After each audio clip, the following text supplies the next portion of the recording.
You might not know this, or maybe you do, I don't know. But this scene right here changed superhero movies, and honestly blockbuster movies in general, forever. Because this scene is what kicked off the biggest cinematic universe ever created. I want you to do something. I want you to go back. Go back to the year 2008.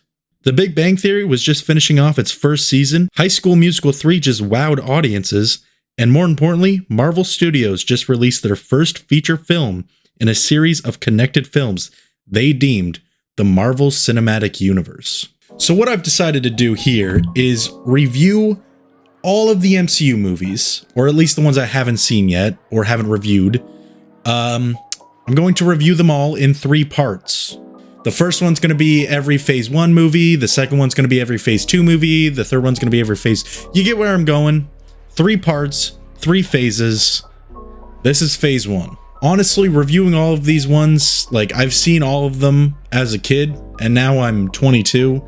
So reviewing them is going to be weird because I grew up with these ones. But you know what? Let's just get into it. So as the fat lady who is fat and she ate cakes in the olden times, as she once said, let's go eat some cake.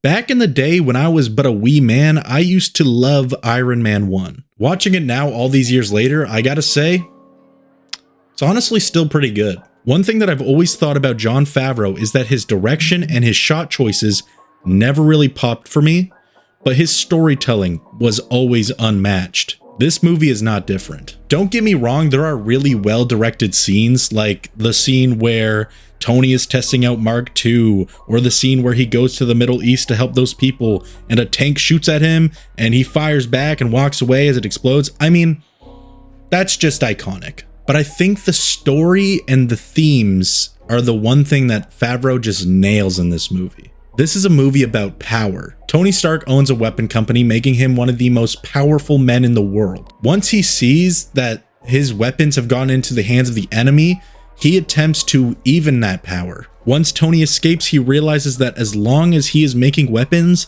the enemy will always be able to obtain them and create a power struggle. Even when he announces that he's going to stop making weapons, he knows that won't be enough. It's time for him to even the odds and create a weapon that no human could ever replicate. He literally creates Iron Man out of the guilt he feels for the people who have been wronged by his weapons getting into the wrong hands. And his idea is to create something that no one could ever steal from him or replicate, so that power struggle stays with him. He's the one who's the most powerful. I just love this story. I love the arc that Tony goes on in this story. Don't get me wrong, by the end of the movie, he's still the same. I mean, he's arrogant, he's still narcissistic, but he's also less self-obsessed. He has started to care more for other people who aren't just Tony Stark. He has seen the damage that his weapons have done to the world, and now he's just trying to make amends for that. And honestly, that's just a really well-written character arc. Starting him from someone who craves power, craves fame, craves people's attention, to this person who starts to care about other people other than himself. That's kind of good. So obviously I like the story, but there are other things that make it really cool. I don't like to say that actors are born to play a certain role because I think that's kind of demeaning. But Robert Downey Jr., he's kind of born to play Iron Man. I can't really explain why he's so good. He just is. He just perfectly encapsulates what Tony Stark is and who he is. And I think that's what makes him the perfect choice. I don't think there are many other actors that wow me in this movie. I mean, Gwyneth Paltrow has never really been that good as Pepper for me. She's just fine, I guess. I always forget that Terrence Howard played Rhodey in this movie, like before Don Cheadle. He doesn't really have an impact in this movie, so replacing him doesn't really make a difference. But every time I see that scene come on where he's like looking at the Mark II suit and he's like, next time, baby. I always laugh. That shit's so funny. Like, that ain't happening, Chief. I'm sorry. There's a reason that the MCU had went on to make like fucking 100 movies. And that's because Iron Man was a really good opening. Iron Man is just kind of like an iconic movie to me. And despite it being kind of dull when you look at the ever expanding Marvel blah blah blah whatever nerd shit, I still think this is a cool little personal movie that still means a lot to me because, you know, I grew up with it. I just think it's a cool movie that starts Tony Stark off on a really cool, interesting arc for the rest of the MCU. So I guess I'm gonna give Iron Man 1 a 7.5 out of 10. You think that Betty has seen Bruce's Hulk penis? Do you think she's seen his Hulk penis? Just curious. Anyways,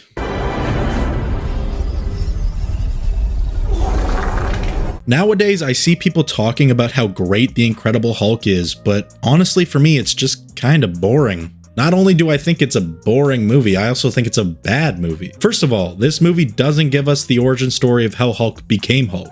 I think for the most part, that's fine, because most people know how Bruce became the Hulk, but it also leaves out some important development with the relationship between Bruce and Betty. Their relationship in this movie is so boring, it's so dull, the actors have no chemistry, and it's because we don't fucking know these people. We do not know these characters. We do not know what they went through. We don't even know how they got together. But fuck me, I guess. Like, not only that, but the performances by the actors in this movie are really weird sometimes. Liv Tyler plays Betty, and for some reason, she just kind of whispers her lines. What did you say? And then has these weird moments where she just talks too loud. Listen, baby, you don't like a good ride?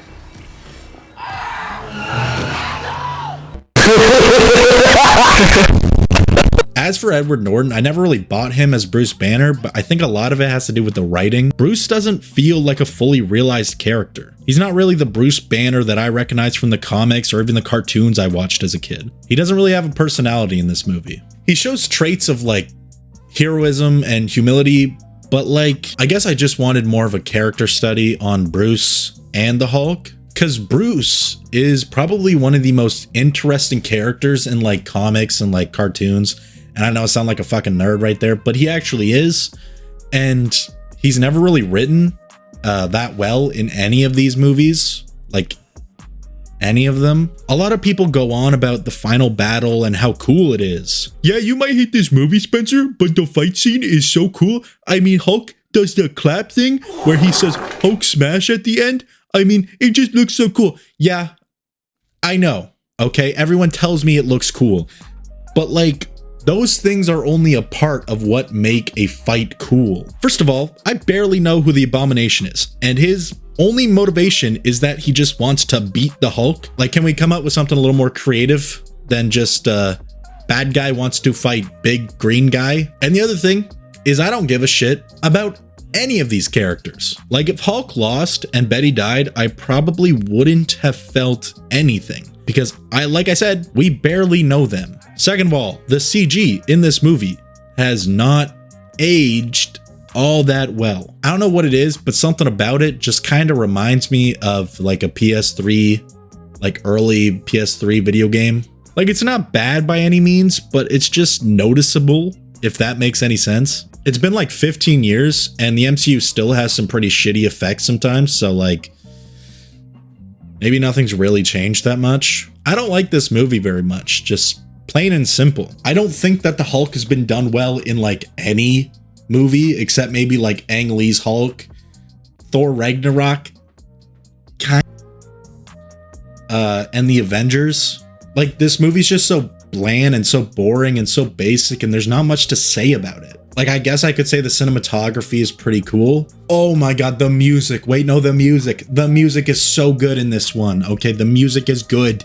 It's good. Like, there will be scenes where nothing's happening. Like, Bruce is just walking.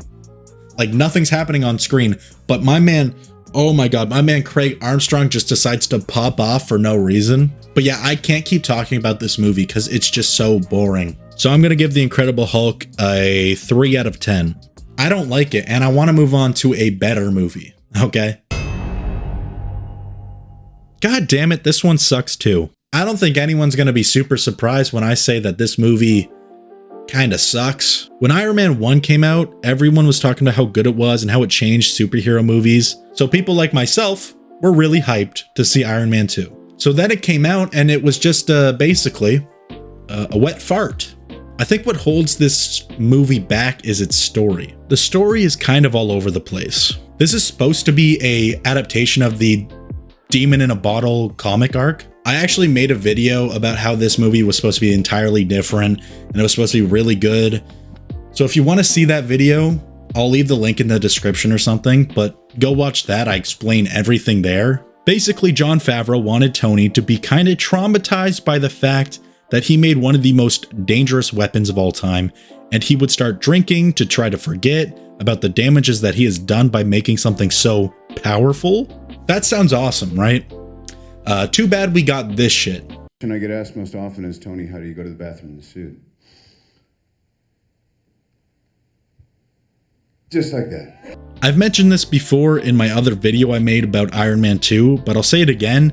The big problem with this movie is that its only purpose was to set up other movies. About halfway through, we lose focus on Tony's arc and we kind of just set up the other movies in phase 1, like Captain America and Thor and the Avengers. This movie was trying to tell a story where Tony realizes that becoming Iron Man and making this tech is gonna make a lot more enemies, and he has to be ready for them. He can't just drink or party to forget what is happening, because it's already happening, and it's up to him to stop it. The whole movie is focusing solely on the fact that he is slowly dying, and he tries to do all the crazy things he's ever wanted to do before he dies. He has to come to this realization that instead of living every day like it's his last, he should live every day trying to make sure it's not his last, so that he can make sure that this tech doesn't get into the wrong hands. I think that's really interesting, like definitely, for sure. But then throughout the movie, they just go, oh yeah, put Black Widow in there so we can set up the Avengers. And oh yeah, put Coulson in there so we can talk about how he's going to meet Thor in the Thor movie. And also put Nick Fury in there just so we can really push the idea of the Avengers teaming up. Sometimes the interconnectivity... Did I say that right? Doesn't matter. The interconnectivity of the MCU is what kind of makes it feel... It hurts these movies sometimes. It really does. And I think that's really evident when it comes to Iron Man 2. I think for Iron Man 2, for every good thing that exists in this movie, there's a really bad thing. Like, I really like how they build off of Tony's character arc. I like this new character arc he goes on in this movie, but then I hate how they compromise storytelling and emphasize world building. I really love Justin Hammer, and the performance by Sam Rockwell is amazing, but I hate Whiplash in this movie. And if you ask me, Justin Hammer could have just been the main villain in this story. To make an effective villain, you have to make someone where the audience understands what they're doing and why they're doing it. I understand that Whiplash is angry because like Tony's dad fired his dad. It makes sense, but like also doesn't really make sense. Why are you mad at Tony? Tony was like an infant when that happened. He didn't fire your dad because he could not speak. He was still sucking from the teat of his mother. Like, why are you here, bro? I understand you want revenge on the Starks, but the Stark who did this, that guy's dead. You won. Congratulations. Here's your reward of nothing. I think the connection between the protagonist and antagonist, damn, I just sound like a fucking English major because I am.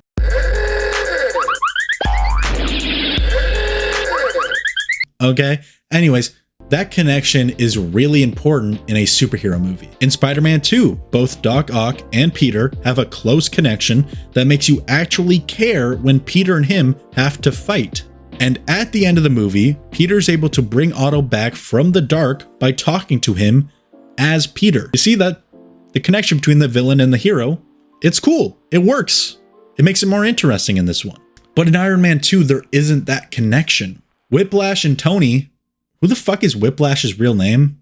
Mickey Rourke? The guy, I don't know. Anyways, they have no connection. They don't know each other. There's been no lead up to them hating each other. Personally, I would have rather just make Justin Hammer the villain. Because in a short 5 minutes, I understand why Tony hates him and why he hates Tony. Like, I get it. You could have made him like someone that like Tony turned down for a job at Stark Industries, which is like, I know, classic Tony Stark villain arc. Yeah, I know. And then have him be like determined to beat Tony because of it. That would have been more interesting than what we actually got. I guess, like, despite the fact that this movie's not very good, it's not devoid of actual good things. For one, I think that the fight scenes in this movie are really great and way better than the fight scenes in Iron Man 1. I mean, the racetrack scene, that fight scene is literal sex. Seeing Tony take the suitcase and give the audience one of the coolest suit ups in the MCU literally gets me so hard. No joke, half chub right now. There's also a fight scene at the end of the movie, which I looked it up, and apparently this was made by it was storyboarded by Genndy Tartakovsky, and that makes so much sense because if you've seen any of that guy's animation, it makes sense because this is one of the most beautiful fight scenes. It's just like, it's majestic somehow. The destruction meshed with the fairly gruesome action is just so awesome. Too bad it's in a really bad movie. Unfortunately, there's just too much wrong and too much bad things happening in this movie to call it good. I guess that's what happens when a movie's bad. It just has bad things in it. Fuck, you know what I'm saying though. There's not enough good things to actually save this movie. I said that a lot in a lot of my reviews before. The relationship between the hero and the villain's reason for going out after our hero sucks. Marvel also just prioritizes building their cinematic universe over actually making a good movie with a good story. Me personally, I think that sometimes a director can save a movie with a bad script or a bad story by having a really cool visual style. For example, the script for The Multiverse of Madness is not that good, but you get Sam Raimi to direct that shit and it actually looks really cool and you like it a lot more. Sam Raimi's visual style heightens the movie. I swear, like if he didn't direct that movie, I probably would hate it. I would despise it. What I'm trying to say is that sometimes a good director can make a bad script really good in the movie, but Johnny Favs is not that guy. He is not that guy, pal. You're not that guy, pal. Trust me. You're not that guy. Like I said earlier on, Jon Favreau is really good at storytelling and creating interesting stories that pull the viewers in, but his visual style isn't something that's able to save a bad movie or a bad script. I mean, he has his moments where he shows really cool, interesting stuff, but they are far and few between. I will always say that Jon is amazing when it comes to effects. I mean, this movie's almost 12 years old and it still looks great. I mean, it looks better than most of the other Marvel movies coming out right now. Writing and recording this really brought up the hate that I have for this movie, and yeah, it's just not very good. Like another thing, like I like Black Widow in the MCU, but at this point, she's really written badly. I think the biggest problem with her in this movie is that she doesn't feel like a real person. She feels like she's just used to look pretty and kick ass, and there's nothing more to her character. Listen, I like seeing women kick ass, and God knows I like Scarlett Johansson for many reasons, but I wish there was something more to her character than just those traits. So yeah, I'm gonna wrap this one up, okay? I'm going to give Iron Man 2 a 3.5 out of 10. Tony's character arc is muddled by the attempts to grow the universe, the villain sucks, and unfortunately Black Widow is kind of left by the wayside in this movie. This is, okay, I gotta tell you this though, truth, like coming out with the truth, in 2010, when this movie came out, I was 9 years old, and that scene where Scarlett Johansson goes underneath the ropes in the wrestling ring, that was like my sexual awakening. That was the moment where I was like, okay, if women have cooties, then I would like some of hers, please. And Scarlett, I would just like to say thanks for that, being pretty and sexy and really talented and never stop, please. And also, call me back, please. Call me back. Okay, next movie. Yeah, no costume change. It's just another day. So if you're like, why is Spencer wearing a new shirt? It's a different day. I recorded separate parts, different days. Anyways, Thor. Thor is fine. Honestly, this movie is so bland and so boring, but I can't sit here and say that it's worse than the 2 movies we just watched. So first, let's just start talking about the bad stuff, because I just want to get that out of the way because it drives me insane. The bad things in this movie drive me insane. This movie is directed by Kenneth Branagh, and that can be a good thing and a bad thing. For one, I think that the color grading and the art choices are great, but why the fuck are there so many damn Dutch angles in this movie? If you don't know what a Dutch angle is, then let me just break it down for you. A Dutch angle is when a shot is leaning slightly in one direction on an angle, and this movie has so many of them. I know that the whole point of it is to emulate what a comic book framing would look like, but what the hell? What? Just get a... What? Is there something wrong with your fucking camera mount? Is there something wrong with the tripod? Because why is there so goddamn many Dutch angles? The other problem I have with this movie is the story. This story is a super basic and boring and overly done story about redemption. Thor is an arrogant asshole at the beginning who thinks he's better than everybody else. So how do you show a literal god humility? You take away his powers and you banish him to a place with regular people. That's nothing new. That's not like a new thing that's been created for this movie. It's been done a lot. And to me, I think that just kind of makes it more boring and very basic. There just isn't much going on here. But I will say, despite it being a very boring, overdone story, the story still kind of works in this context, and it's still written very well for this character specifically. When Thor regains his powers at the end of the movie, it feels very earned. And I think that's a good thing. Most importantly, this movie serves as a good introduction to Thor, so I have to give it props for that. And like I said earlier, the design stuff, like Asgard, it looks super awesome. I like how colorful the whole world is. All that stuff, great, perfect, nailed it. Fantastico. I don't know why I did that. Every costume in this movie looks so good, and is probably the most comic accurate suits that Thor and Loki have probably ever worn and will probably ever wear in the MCU. So, good job. I also really like Jane, and I think she's a good love interest. Too bad she has absolutely nothing to do in this movie. She kind of just serves as someone for Thor to care about, and someone for Thor to learn how to be a regular person and learn humility and how great human beings are. But beyond that, she's just the girl who falls in love with Thor and kisses him at the end of the movie. You know, like most superhero movies, which is kind of a shame because I like Natalie Portman and the character of Jane has a lot of potential. But whatever, I guess. I mean, when do I ever get what I want? So with everything that the MCU has done since this movie, multiverse, huge epic crossovers, galactic affairs, this movie really sticks out as just another boring Marvel movie. There are like 2 good scenes that I really like. The first is when everyone is at the tailgate at Thor's hammer and they're just trying to pick it up. Then Stan Lee's trying to pull it with his truck and he wrecks it. Good. That's funny. Good cameo. I love it. The second is when Thor thinks he's gonna just grab his hammer and go, but then he realizes that he's no longer worthy. That is the moment where he realizes what kind of person he's been this whole time. He realizes that he's been an arrogant asshole who puts his own needs over others. This is the moment where he vows to change that. Now that's really cool. And those are really good moments in the movie. The problem is, that's kind of all I like about the movie. Again, I've said this 100 times, and I'm going to say it 100 times reviewing all these movies, but there's just too many things wrong for me to say this is a good movie. Too many things just drive me crazy. I can't stand the Dutch angles. I can't stand how boring it is. I can't stand how they just nerfed Natalie Portman. Also, the Warriors 3. They're in this movie. Guess what they do? Nothing. They do nothing. They're in it for like 5 minutes. The Thor franchise as a whole has so many wasted characters. Heimdall, the Warriors 3, Sif.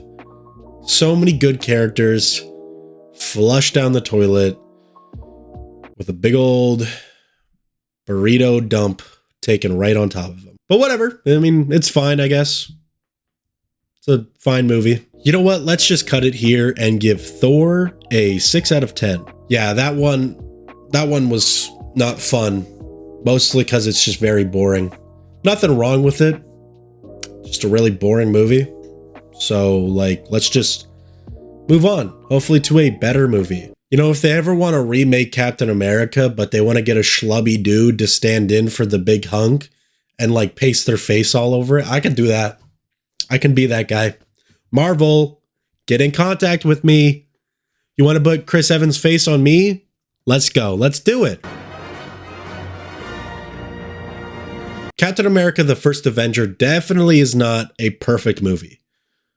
Was also not entirely awful. First of all, I really love the character of Steve Rogers, and he is adapted really well in almost all of these movies. Basically, the first half of this movie is like the perfect Captain America movie, because it's just a character study on Steve Rogers. We get to see what kind of man he truly is. I like how the writers just showed the audience why Steve is so worthy of the super soldier serum. Jesus Christ, super soldier.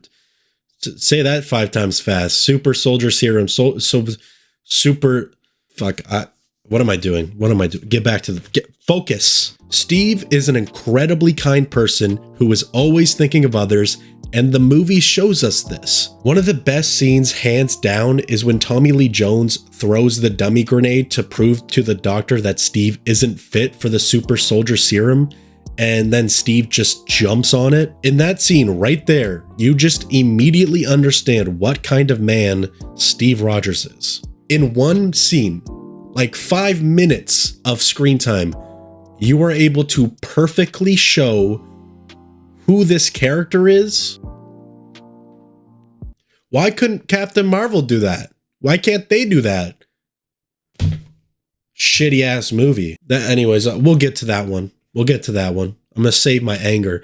I'm gonna bottle it up like I usually do, you know? It'll be fine. And I like that the first half of this movie just explores Steve Rogers as a character. One of the scenes that kind of sums up the meaning of the first half of the movie is when Steve is getting ready for the procedure the night before, and Erskine comes in and tells him that no matter what happens, never change who you are. And basically tells him that what we are looking for when it came to the candidate for the super soldier serum, I can't get rid of that. That is so weird to say. That doesn't sound right. Anyways, what they are looking for was not a good soldier, but a good man. The serum takes something that is good and it makes it great.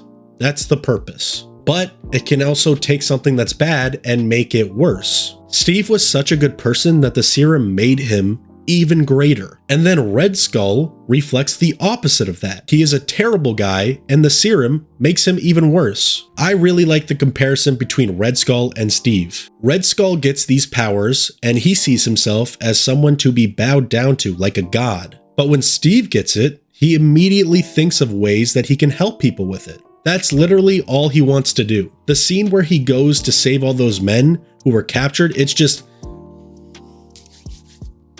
oh, it's so good. It's so... you cannot get better Steve Rogers than this Steve Rogers right here. What a Chad. Look at this man. Look... like... it starts to really go downhill like a neutrino bomb rolling down a hill right into a orphanage. It turns from a character study of Steve Rogers into a normal average action movie. The third act is just lasers and gunshots, pew pew, bang bang, bonk. Don't get me wrong, it looks really awesome. And most of that is just because of Joe Johnston's like amazing taste for practical VFX. But in the second half, it kind of just loses focus of what it used to be. It's not really a character study anymore. And I think that's kind of disappointing. The idea that has been put into every studio's head that the third act of a superhero movie has to be all action has kind of made every superhero movie feel the same. It's like when we reached the third act, the writers were just like, oh shit, there's not really much action in this movie. People are going to think it's boring. But that's not entirely true, at least for me. I think the first half is awesome. We get to it's like, oh, I shouldn't say this. I'm going to say it. The first half of this movie is like Joker, but if Joker was called Captain America. Like we get a deep exploration of this character from a comic book that happens to be a superhero. Okay, it's not like Joker. But do you get what I mean? Joker's a character study on Joker. The first half of Captain America, the First Avenger, is a character study on Steve. Don't hate me. Please don't. Fuck, I shouldn't have said that shit. Why'd I say that? Whatever, I'll cut it. But then we lose that. We lose that character study in the second half. Just becomes a regular action blockbuster. A little bit disappointing. But I have to say the ending of this movie is just... it's perfect, probably. Steve waking up in the present day and Fury asking him if he's all right and then having him go, Yeah,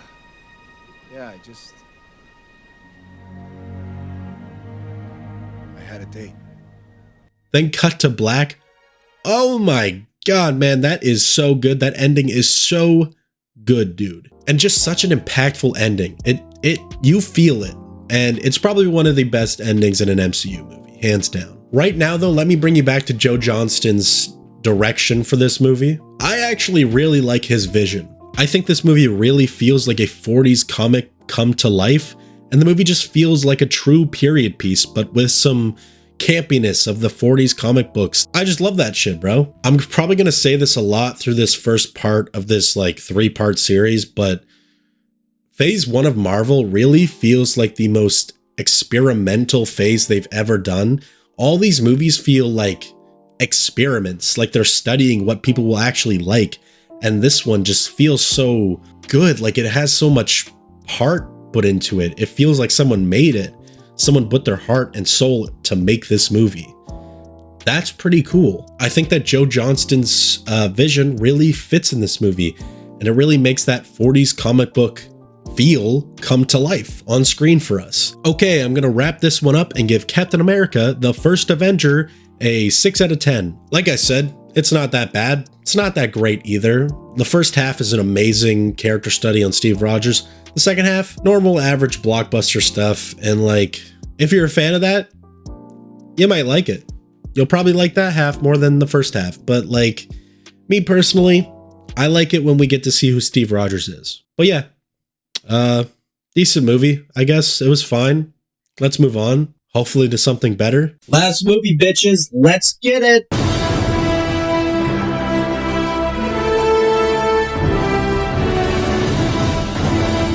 The Avengers is honestly, it's so good, and it's actually kind of crazy. Listen, guys, I just want to say, first of all, I don't like Joss Whedon. I really don't. He's a horrible piece of shit who doesn't deserve to make movies anymore, and I'm glad he's not, because he sucks, and I hate him. I really do. I don't like him. I just want that to be put out there. He's a bad person. Bad person. Don't like him. Putting Joss Whedon aside, though. Throwing him to the wolves. Hopefully he gets eaten and they piss on his dead body. Okay, maybe that was too much. But anyways, pushing him aside. This movie, I gotta say, is really cool and really good. First of all, the cast in this movie is amazing. I don't know how they did it, but Marvel brought together some of the greatest actors working today together on screen to make one epic movie, and to see them act next to each other is so much fun to watch. These actors just have like such great chemistry, and it shows on screen. Honestly, all the actors in this movie kind of save it, because there's actually a lot wrong with it. For one, it looks like it's filmed like a made-for-TV movie, and sometimes it can look amazing and fresh, but other times it looks cheap and bad. And yeah, the dialogue can be very cheesy and just... Doc, we need a plan of attack. I have a plan. Attack. Yeah, bad. That's bad. But all of this is kind of fixed by how charismatic the actors are. All in all, this movie's just kind of charming. For some reason, despite some of its flaws, which like I said, there's a lot of flaws. It's cheesy, dialogue's not written well, it's not edited all that well. Despite all of that, I can't help but love it. It's been 11 years since this movie came out, and I still get like giddy, like a little girl going to a Barbie convention. I don't know. When I see the Avengers team up and we get that really iconic shot, and you know what shot I'm talking about. Right now, let's talk about the things that I love from this movie. First, I think that Loki serves as a perfect villain for this movie. Tom Hiddleston is really playing it with a lot of campiness, and I love him for it. Plus, considering where the universe was at the time, the biggest threat to everyone was gods, like Thor and Loki. So Loki bringing himself and tons of aliens into a normal New York felt like a real threat at the time, and that's good when it comes to a big crossover movie like the Avengers. Also, Cap and Tony, they're goated. They are the goated characters of this whole universe. Everyone knows that. Like, people make like fucking anime art of them making out. Like, it exists. People love these characters, and these two characters specifically just are perfect. They have perfect chemistry, and they have perfect arcs in this movie. Steve has to learn how to deal with the fact that he is now in the present day, and everyone he once knew is gone. And it is now time for him to make new allies and realize that not everyone can be trusted. Tony has to learn that the whole world doesn't revolve around him. He has to stop fighting for himself and fight for the people of New York and for the whole world. He has to protect them.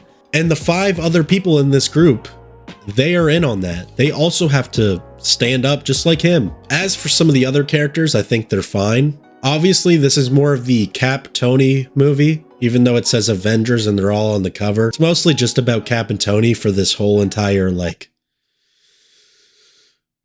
how many movies are left? 17 movies. Yeah, for the next 17 movies, it just becomes the Cap and Tony show mostly, which is fine because they're like the best characters. The other characters are fine. Hulk is fine, and probably the closest thing we'll get to like crazy, dangerous, beastly Hulk, and also nerdy, awkward Bruce Banner. Thor is pretty good. Nothing wrong with him. He's mostly just like he was in the first movie, with just some added like dumbness, I guess. Hawkeye is fine, but he has almost nothing to do in this movie. He just gets hypnotized by Loki and like, that's it. He's out basically. Black Widow's a weird one for me. At this point in the MCU, she hasn't really felt like a real woman. Like when I watch this, it really feels like a dude wrote this character, which is what happened. Joss Whedon, being the really gross, weird dude that he is, he doesn't know how to write women in a story, at least like normal women. And it really shows in this, like a lot. She feels like she's just there to be sexy and badass, and I just wish that there was a little more to her character in this movie. I said this already, like, I like seeing Scarlett Johansson be sexy and awesome, but also she's really talented and really good at acting. So how about we just give her more character so she can act more? But I think she does get better in like later movies, so I won't complain here right now. But yeah, she just kind of doesn't feel fully realized yet. But yeah, this movie is just really solid. It is so good. I love the characters. I love the actors. I love the story. I love the villain. I love the scene in Germany where the man just stands up to Loki after Loki tells everyone to kneel, and the old man just goes, "Not to men like you. There are no men like me. There are always men like you." Makes me weep literally every time. It's such a beautiful moment. I really like how all the Avengers just don't get along at first. Like, they fight with each other a lot throughout this movie. And it makes sense because some of these guys have different ideas of what being a hero means. And them bickering is just very realistic, and I love it. This movie's nice. This movie's really fun. There's a lot to love about this movie. I'm glad I'm reviewing this one. I want to end this part on a banger, and this was a banger. But again, I should mention again, there's a lot to hate about it too. The cinematography, while being great in some scenes, can make this movie feel really cheap. Like I said, some of the dialogue is super cheesy, which, whatever, not that big a deal. But all those things are kind of forgivable for me personally, at least. I understand why some people might not like it when Iron Man goes, I have a plan, attack, or Thor goes, you want me to put the hammer down? Who the fuck are you, MC Hammer, brother? You want me to put the hammer down? Hammer time! I get it. I get why you might not like those scenes. But to me, that cheesiness and campiness is all saved because these actors are just so charismatic. The story is so engaging, and the characters are actually, for the most part, well written, and their interactions are cool. Every character in this movie is like different. They all have different personalities that separate them, right? So you know Cap is like this strict soldier type, and Iron Man is this goofy, fucking billionaire, only cares about himself, cracking jokes, all that. So when you put all these characters together, their interactions make for really good content. And like, it works. It all works. That's why their interactions are more interesting in this one, because you can tell everyone's just made with different personalities, different traits, different ideas in place. So their interactions are really good to see. I feel like this movie just changed superhero movies forever. Like nowadays, every studio is trying to make, 100 solo movies to then just have this huge team up movie with all the characters coming together. No studio has really done a huge crossover before this movie came out. So this kind of started that trend. And yeah, you could say that you hate it because you hate crossover movies or you hate superhero movies, but like, you kind of have to respect them for starting this renaissance. You can hate them, but I kind of just have to respect Marvel for, taking the chance here and actually having it work out. So yeah, I'm going to end this and give Marvel's The Avengers an 8 out of 10. I think this is like the best Avengers movie they could have ever made at the time. To have one of the major themes of the Avengers movie be about teamwork? I mean, like, how do you, that's a perfect theme for this movie. Like I said, the whole movie is the Avengers just bickering and not getting along. And then in the end, they learn how to work together as a team. I mean, there is that great one-shot scene where you see the team doing combo moves and working together, and it's a perfect encapsulation of what this movie is about. Anyways, great movie. Perfect ending to this fucking first part series, and a great ending to the phase 1 of Marvel. Magnificent, honestly. So here we are at the end of phase 1. What a journey, I guess, right? It hurt to make these. It took so much time to make these. I hope you guys liked it. I just want to say, when these movies came out, I was like 7. So watching them all, reviewing them all for you guys really brought up a lot of nostalgia, and it felt kind of good. Like, I know that Iron Man 2 is bad. Like, I know I watched it, and I told you guys it's bad. But when I watch it, I still get that nostalgia feeling. That feeling of, when I went to the movie theater with my dad and my grandfather, and we saw this movie together when I was like 9. And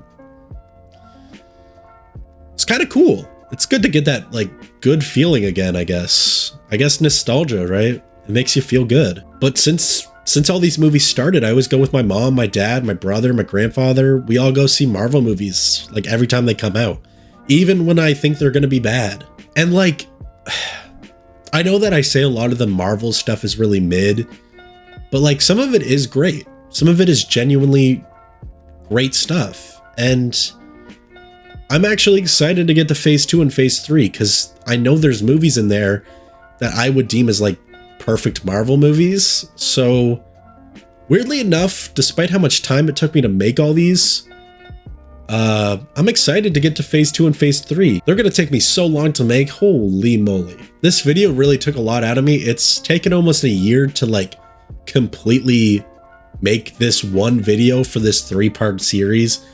So I really hope, this MCU binge doesn't break me. But maybe it will. Maybe it'll be the one thing that breaks me. I thought it would be Ant-Man and the Wasp, Quantumania, or the Marvels, but I guess it's just watching them all and reviewing them all that's going to break me. So, I don't know. We'll find out. Like I said before, when we get good creators behind the camera, we get really good movies in the MCU. But when we don't, we get some real stinkers. And we will get to those, trust me. But phase 1, though, is mostly filled with nostalgic bangers, for me personally. As for part 2 of this series, I'm almost done writing it. It could come out a month from now. It could come out 2 months from now. I don't even know when this is coming out. But it will come out. Like, I can promise you that. So get ready for me to watch all the phase 2 movies. And there's one movie in there in particular that I think is a masterpiece. You get to figure out what that one is. Look through all the phase 2 movies. See which one I actually think is the masterpiece. I think you guys know. I think you know. If you've seen my old videos, you know. But I hope you liked part 1 of me reviewing the Marvel Cinematic Universe movies like all of them. I hope you enjoyed part 1. But for now, just remember to stay safe, stay healthy, stay sexy, and I'll see you next time. Okay, bye!